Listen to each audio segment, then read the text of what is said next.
오늘 말씀의 제목이 사물의 이치를 살펴보라. 사물의 이치를 잘 살펴보라. 예전에 그 쓰나미가 왔을 때, 이제 태국에 쓰나미가 왔을 때 사실 1시간 한 20분 전에 미국 지진 토양국에서 태국에 지구의 인공위성이 돌아가니까 경고를 했대요. 쓰나미가 올 것이다. 그러니까 해안가에 있는 모든 사람들을 철수를 시키고, 그 바다 밑에서 큰 지진이 일어났으니까 아마 재앙이 올 것 같다. 사실은 통보를 했대요. 근데 그 통보를 받은 태국이 여사로 생각한 거예요. 뭐 그런 일이 일어나겠냐. 그런데 딱 땅 아래 저 바다 밑에서 지진이 딱 일어난 걸 딱 보고 그 인공위성 관측하니까 그게 지금 미국이 세계 최대의 강국인 것이 틀림없는 것이 전 세계를 한눈안에 다 이거 인공위성으로 GPS하고 전부 다 조정해가 보고 있으니까요. 이게 아마 쓰나미가 올 것이라고 예측해서 통보를 해줬는데 15분 만에 지진 발생 15분 만에 통보를 했는데 태국에서 그걸 받아가 늦장을 부린 거예요. 뭐 그렇게. 그래서 이제 그래도 한번 조치 취해봐야 되지 않겠나 했는데 예상보다 빨리 와서 15분 만에 경고를 해줬고 1시간 한 5분 정도 만에 어마어마한, 여러분 TV 뉴스에 본 것처럼 호텔로 막 그 큰 바닷가로 쓸어 들어온 겁니다. 그러니까 이때 놀라운 일은 인간은 그걸 깨닫지 못하고 있는데 지진이 바다에서 일어났는데 토끼들, 산짐승들 다 도망가 보고 없어요. 날짐승, 길짐승, 묶어놓은 거는 할 수 없이 개같이 묶어놓은 거는 어쩔 수 없이 물에 휩쓸려 죽었지만 그렇지 않는 것은 날아다닐 수 있고 뛰어갈 수 있는 모든 짐승들은 높은 데로 다 피해버렸다. 근데 인간만 피하지 못하고 결국은 전부 그 물에 희생을 당했습니다. 사람은 사실은 어떨 때는 짐승이나 동물보다도 본능적이고 본질적인 것은 굉장히 후각이나 미각이나 이건 약합니다. 청각도 약하고요. 늑대나 다른 짐승들, 개들은 후각이 굉장히 발달되어 있습니다. 냄새로 찾고요. 또 독수리 같은 경우는 저 멀리서 거의 사물을 반짝반짝 눈에 이렇게 감겼다 뜯겼다 하면서요 거의 레이더 수준입니다. 그래서 사물을 분간하고 찾고 그렇게 합니다. 우리가 이제 과학에서 늦게 배운 박쥐 같은 거 보이지 않는데 음파 탐지해서 벽이 있다 없다 하는 걸 안다 하지 않습니까? 이렇게 동물들은 동물들대로의 가지고 있는 본능적 방어 기제와 능력을 가지고 있어요. 근데 우리 인간은 야고보서의 말씀대로 내일 일을 너희가 알지 못하는도다. 너희는 잠시 있다가 사라지는 안개와 같은 인생이니라. 사람은 감기만 걸려도 콜럭거리고요. 코끼리는 총을 맞아도 뛰어가고 쫓아가고 해요. 사람은 그러지 못해요. 그런데 인간과 동물이 구별될 수 있는 것은요, 인간에게는요 영혼이 있어요. 인간에게는 영혼이 있어요. 인간에게는 하나님을 알만한 것을 주셨다고 그랬어요. 인간은 신앙을 가지고 있었어요. 짐승들은 영혼이 없습니다. 그러나 인간은 하나님이 주신 영혼이 있기 때문에 하나님을 느끼며 알만한 것을 성경의 말씀대로 하나님이 인간에게 알만한 것을 주셨다고 그랬는데 그걸 거꾸로 바꾸어 역으로 쓰는 거예요, 인간이에요. 그래서 오늘 이 땅에 사는 삶은 오늘 본문 말씀대로 풍세를 잘 살피면서 살아라. 네가 사는 이 땅에 두 발 딛고 사는 이 땅의 삶은 너는 하나님이 주신 생명으로 알고 네가 이 땅에 기쁨으로 살면서 그 영혼의 만족함과 기쁨으로 이 땅을 살아라. 그리고 믿음의 기쁨, 신앙의 기쁨, 삶의 기쁨으로 하나님께서 주신 모든 땅에 있는 모든 것이 생육하고 번성하라 했기 때문에 너는 풍세를 잘 살펴보면서 세상을 살아라. 오늘 1절의 본문을 우리가 다시 한번 본문을 들여다보겠습니다. 너는 내 떡을 물 위에 던지라. 여러 날 후에 도로 찾으리라. 이게 무슨 말이죠? 떡을, 네 식물을 물 위에 던지라. 구개역 성경에는요,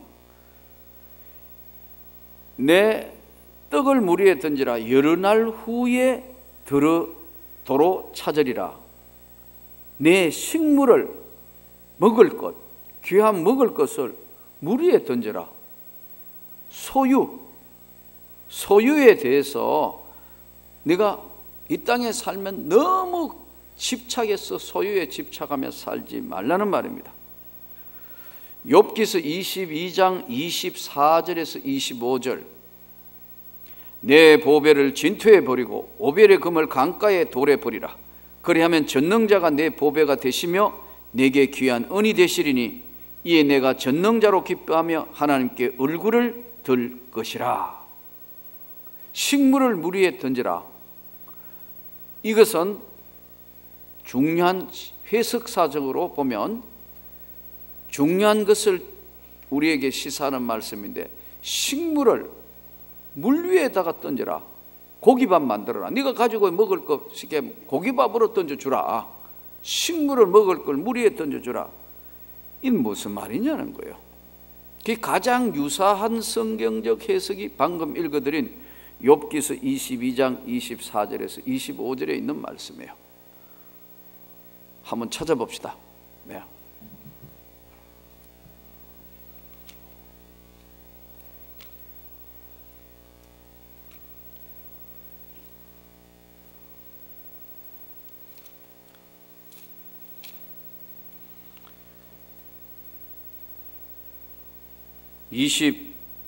(22장) 24절부터, 자, 확실하게 알기 위해서는 22절부터 보면 본문이 더 정확해지겠습니다. 22절부터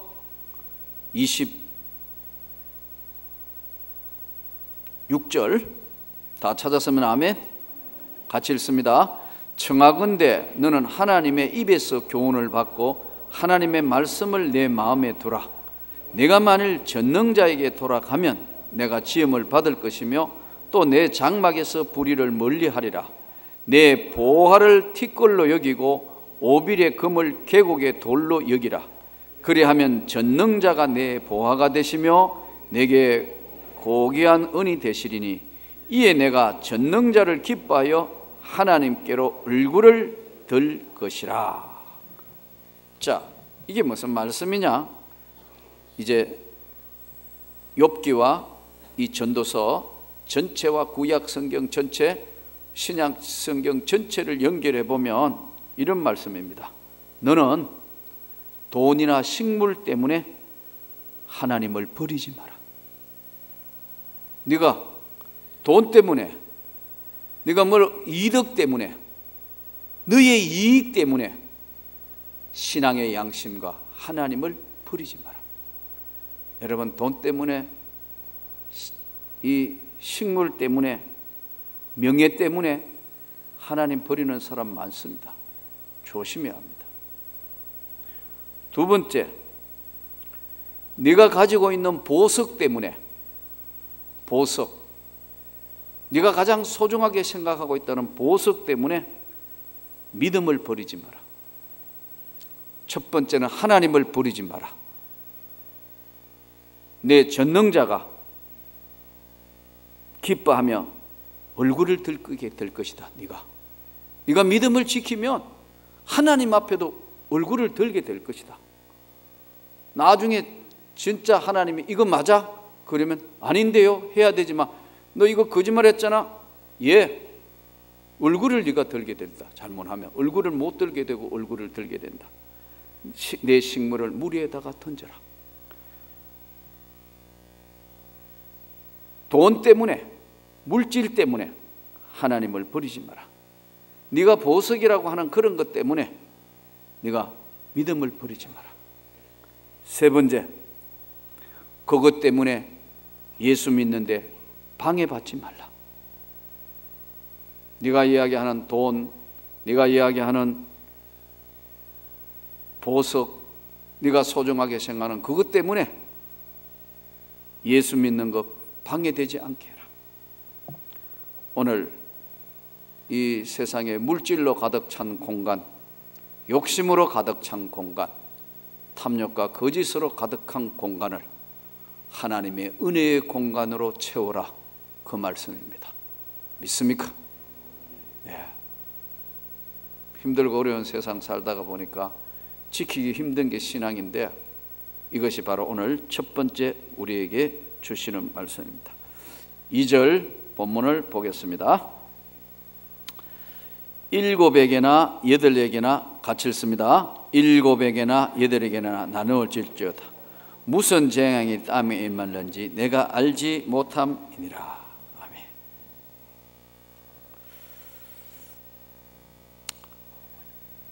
어떤 예화집에 보니까 할아버지가 장기를 잘 뜨신 것 같아요. 장기를 뜨는데 손주가 초등학교 3학년 손주가 와죠. 아마 할아버지가 경로당에서 장기를 뜨고 계시던 것 같아요.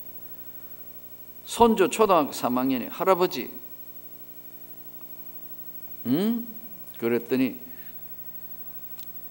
우리 집 가훈이 뭐예요? 찾아와서 그러니까 우리 집 가훈 내가 아무거나 정해가 학교에 내. 그러지만 할아버지, 우리 집안이 이래 뼈대 있는 집안인데 아무거나 못 내잖아. 할아버지 지금 장기에 신경 써야 되는데 너 때문에 지긋다.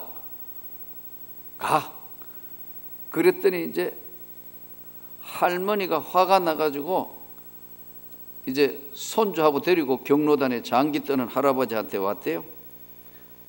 지금 손주가 학교에 낼 숙제에 중요한 지금 가훈을 내라는데 장기가 문제예요 지금. 그래서 할머니가 하루 소리치니까 할아버지가 우리 가훈 몽당연필 이런 거예요. 몽당연필. 몽당연필이 뭔 줄 아시죠? 그래가지고 이제 손주놈이 우리 집안에는 대대로 가훈이 몽당연필 이래가지고 낸 거예요. 그런데 재밌는 것은 그 담임 선생님이 이 할아버지하고 굉장히 친한 겁니다. 손주는 모르고 할머니도 모르고. 왜냐하면 이 아이를 데려다 주면서 학교에 데려주면서 초등학교 1학년 때도 담임이고 2학년 때도 담임이고 3학년 때도 담임이고 아주 독특한 관계가 있어서 할아버지가 아기를 계속 데려주고 하면서 이제 할아버지하고 대화를 했기 때문에 이 할아버지가 굉장히 한학을 공부를 많이 했고 또 지적이고 굉장히 좋은 분이라는 거 하는데, 아무리 그래도 몽당연필이라는 그런 가훈은 아닐 텐데, 그래서 담임 선생님이 할아버지한테 전화를 했어요. 손주가 온 집안에 지금 가훈을 몽당연필이라 했는데 그 뜻이 뭡니까? 그런 거예요. 예, 원래 그 뜻이 뭐냐 하면 꿈몽, 당연할 당, 매절연, 반드시 필, 꿈은 반드시 이루어진다, 이런 뜻인데 몽땅연필로 가져갔어요. 여러분 대부분 보면요, 우리말에 다르고 다르다는 것이 있습니다. 정확하게 해석해야 돼요.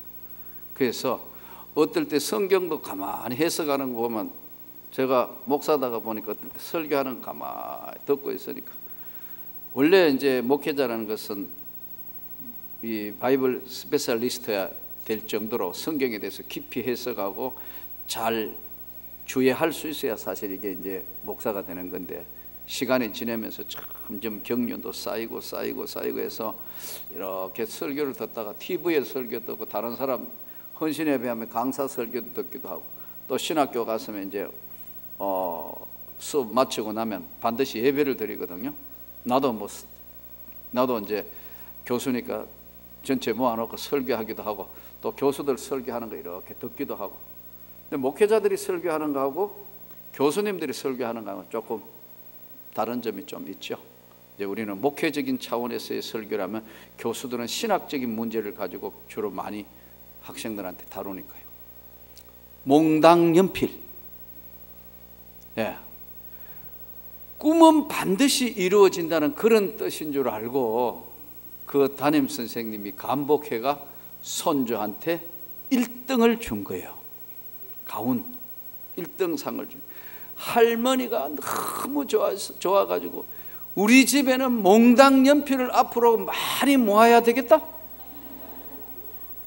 여러분, 이 꿈보다 해몽이 좋은 거 이게요.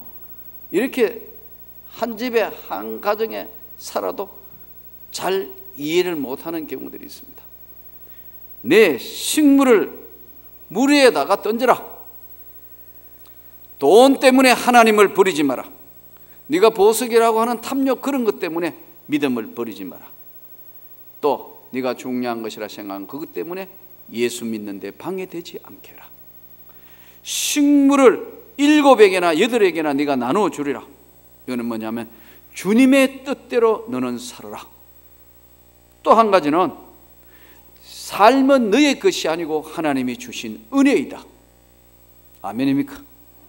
오늘 하루 사는 것도 삶은 너에게 소속된 것이 아니고 바로 주님께 소속되어 있는 삶은 오늘 하루도 주님의 은혜로 사는 거다. 주님의 뜻대로 살아야 한다. 삶은 너의 것이 아니고 하나님이 주신 은혜의 것이다. 또 많이 나누어야 많이 거둘 수 있다. 많이 심어야 많이 거둘 수 있다. 말씀대로 심는 대로 거두는 법칙입니다. 아무것도 심지 않고는 거둘 게 없습니다. 여러분, 오늘 우리가 심는 대로 거둔다는 법칙을, 악을 심으면 악을 거둬요. 분노를 심으면 분노를 거둬요. 은혜를 심으면 은혜로 거두는 겁니다. 하나님 앞에 오늘도 우리가 이 땅의 삶에 7에게나 8에게 나눠주는 주님의 뜻대로 살아야 하고, 내 것이 아니고 하나님의 은혜, 이 삶 자체가 하나님의 은혜의 삶입니다. 동맥살 끝에 칼 하나 쳐쳐도 끝나는 것이 인생입니다. 그렇기 때문에 오늘 하나님의 은혜에 내 것이 아니고 삶은 나의 것이 아니고 하나님의 은혜로 주신 것이다. 심는 대로 거두는 것이다. 자, 세 번째, 이제 3절을 한번 보겠습니다. 같이 읽습니다. 구름에 비가 가득하면 땅에 쏟아지며 나무가 나무로나 북으로나 쓰러지면 그 쓰러진 곳에 그냥 있으리라. 4절 같이 읽습니다. 풍세를 살펴보는 자는 파종하지 못할 것이요 구름만 바라보는 자는 거두지 못하리라. 이 무슨 말입니까? 풍셈을 살피면 신앙생활을 못한다. 주님을 바라보고 신앙생활을 해야지. 여러분, 환경이 어떻게 해서 신앙생활을 못한다, 그건 거짓말이다. 환경은 내가 만들어 가야 돼요. 아멘입니까? 풍세를 지금 있는 환경에, 내가 지금 돈 벌어야 되지, 내가 일해야 되지, 내가 뭐 해야 되지, 뭐지, 직장에 바쁘지, 회사에 바쁘지, 장사에 바쁘지, 건강 안 좋지, 이렇게 풍세를 살펴봐 가지고는요 핑계가 많아서 할 수 없습니다. 아이가 아프다고 교회 못 오고, 비 오면 비 온다고 못 오고, 이번 11월 11일 날 빼빼로 대회를 하는데 나는 맨날 날씨만 보고 기도하고 있는데 비 온다 하더라고. 이 지금 데리고 올 새신자가 다 비에 녹아붙을까 봐 걱정돼요. 왜? 믿음이 약한 사람 비만 오면 주일날 주일 지키는 성도가 줄어들어요. 눈 오면 더 줄고요. 자빠질까 봐 아예 안 오니까요. 물론 어른들은 조심해야 되겠지만 풍세를 살핀다. 비 온다고 안 오고, 눈 온다고 안 오고, 여러분 장마나서 안 오고, 피곤하다가 안 오고, 직장 때문에 안 오고, 또 뭐 만남 있어가 안 오고, 믿음 더 약한 사람은 단풍이 유혹해가 안 오고, 뭐 이러고 춥다가 안 오고, 비 온다가 안 오고, 바람 분다가 안 오고, 여러분 바빠 안 오고, 뭐 그러면 언제 와요? 풍세를 살피는 자는 파종하지 못한다. 예, 신앙에 거둘 게 없다. 풍세를 살피는 자는 신앙에 거둘 것이 아무것도 없다. 물려받은 재산이 없어서 아무것도 없다. 책에 보니까 산유국의 저주라는 책이 있습니다. 토마스 프리드만이 쓴 책인데, 세계는 평평하다. 저서자, 세계는 평평하다. 산유국의 저주. 여러분, 산유국 석유 많이 나니까 얼마나 좋아요. 베네수엘라 석유 거의 거저입니다. 자동차 몰고 다니는데. 예. 저 사우디, 제가 가 있었던 전에 쿠웨이트 이런데요, 일 안 해요. 땅에서 석유가 계속 쏟아지니까 애들도 공부 안 해요. 다 놀아요. 그러고도 석유 나니까 돈 남으니까 애 놓으면 주고, 뭐 초등학교 가면 또 감사하다고 주고요. 고등학교 가면 계속. 그런데 얼마 안 남았다. 이제 아는 거예요. 이 석유 자원이 끝나면 이 나라도 끝난다는 걸, 위기를 느끼기 시작했어요. 예. 그래서 석유의 저주라. 아무것도 없기 때문에 더 열심히 노력하고 기술 개발하고 머리 쓰고 성실하고 건면하고, 그런 사회가 건강한 사회입니다. 아무것도 안 하고 여러분 일생 동안 이자로 가지고만 산다. 그런 사람하고도 기생충과 같은 삶을 살게 돼요. 큰일 난다. 그래서 산유국의 저주라는 책을 썼어요, 프리드만이. 여러분, 오늘 타고난 재능이 열등하다고, 난 재능이 없어, 난 노래 못하기 때문에 찬양대 못해, 아니에요. 아무리 헛석이고 아무리 그래도요, 개발하면요 멋있는 여러분 저음의 화음을 낼 수 있어요. 예, 본인이 노력만 하면 가능해요. 학벌이 없다? 난 배운 게 없어요. 여러분, 배운 거 없어도 무디 같은 사람은 세계 최고의 전도자가 됐어요. 은혜를 받고 열정이 있으니까 그렇게 되는 거예요. 학벌이 없어 안 된다? 아니에요. 지금 우리나라에도 제일 큰 교회 하는 사람들 다 학벌이 별로 없는 사람. 조영균 목사님은요, 공식적인 학력은요 고등학교 중퇴예요.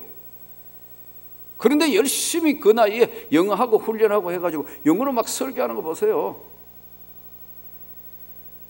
저 통합측의 명성교회 김삼환 목사님요, 공식 학력은요 중졸입니다. 나머지는 전부 성서학교예요. 정식 학력이 없어요. 그래도 보세요, 새벽기도만 10,000명 나온다 그래요. 그러니 여러분, 하나님의 은혜로 되어지는 겁니다. 학벌하고 빽이 없다고. 교회도 그렇고요, 세계에 성공한 사람들이나 자수성가한 사람들의 특징이 여러분 뭐 있어서 된 것이 아닙니다. 환경을 극복한 자들의 이야기입니다. 풍세를 살펴보라. 풍세를. 그 풍세를 살피면 아무것도 거둘 것이 없다. 보석, 믿음이 보석인데, 믿음은 어디 있어도 빛나게 되어 있습니다. 보석이란 게 뭐 차이가 뭡니까? 아무 데나 놔둬도 그것은 반짝반짝. 다이아몬드는 어디 둬도 반짝반짝합니다. 금이 왜 귀합니까? 어디 던지라도요, 순금, 그 순금의 노란색은 그건 변하지 않습니다. 백금 변하지 않습니다. 보석이 왜 귀하냐면 어디 있어도 변하지 않고 빛나기 때문에 보석입니다. 믿음이 보석입니다. 금보다 귀한 믿음이라. 풍세를 살펴서 되는 것이 아니다. 하나님 앞에 준비된 자에게만 새벽이 오고 있다. 준비된 교회에만 새벽이 오고 있습니다. 여러분, 하나님 앞에 우리도 준비된 교회가 되면 좋겠습니다. 북녘 땅에 통일이 왔을 때 준비된 교회만 하나님이 저 북녘 땅의 교회를 세우게 하시고 하나님의 역사를 이루게 하십니다. 준비된 사람들, 준비된 자에게. 그래서 이 산유국의 저주를 쓴 토마스 브리드만이 세계는 평평한데 때론 아픔도 길이 된다. 나는 오늘 이 기절에 큰 은혜를 받았어요. 한번 따라 합시다. 아픔도 길이 된다. 아, 맞아. 교회에도 나에게도 아픔도 때로는 길이 된다. 가난, 고통, 20대에 대학도 못 가고 너무너무 아프고 고통스러워서 하루하루 생명을 연장해가면서 질병을 앓았다가 나아가지고 저 이화여대 앞에 조그마한 구멍가게, 옷가게를 열어 시작했던, 장사했던 이랜드 사장 박성수 그 양반, 지금은 한국에 정말 큰 일을 하는 이랜드 회장이 되지 않았습니까? 그 참 저도 우리 명문교회에 이런 사람들이 나오기를 원합니다. 가난한 지역에 가난해서 병들고 아프고 고통스러운데 하나님 앞에 기도하고 신앙 지키면서 여러분 작게 시작했는데 오늘 보세요. 그릇이 되니까 하나님이 복을 주시잖아요. 오늘 우리는 하나님 앞에 때로는 아픔도 길이 된다. 그러나 원칙이 있습니다. 오늘 마지막 5절 본문 원칙을 같이 읽겠습니다. 5절 같이 읽습니다. 바람의 길이 어떠함과 아이 벤 자의 태에서 뼈가 어떻게 자라는지 내가 알지 못함 같이 만사를 성취하시는 하나님의 일을 내가 알지 못하느니라. 네가 다 아는 것 같지만 하나님의 세계는 내가 다 알지 못한다. 너는 이 땅에 살면서 오직 믿음으로 주님의 얼굴을 살피며 살아라. 아멘. 너는 오늘 이 땅에 사는 삶에 너는 아무리 고통스럽고 힘들어도 아픔도 길이 된다. 주님의 얼굴을 살피며 살아라. 오직 믿음으로 살아라. 바람이 어느 길로 가는지 내가 알 수 있냐? 아이를 배웠지만 너는 아이를 배기는 했지만 너의 아이 뼈가 어떻게 자라는지 네가 알기나 하나? 잘 모르는 거 아니냐? 너는 그러므로 오직 이 땅 삶의 풍세를 살필 것이 아니고 주님의 얼굴을 살펴라. 그러므로 결론이 오늘 세 가지입니다. 너는 이 땅의 삶의 모든 결론이 주님이 채우실 줄을 믿으라. 주님이 지켜주실 줄 믿으라. 주님이 너의 신앙의 마지막 끝에 상급 주신이심을 믿으라. 오늘 이 믿음 붙들고 하나님 앞에 승리하는 저와 여러분이 되시기를 주의 이름으로 축원합니다.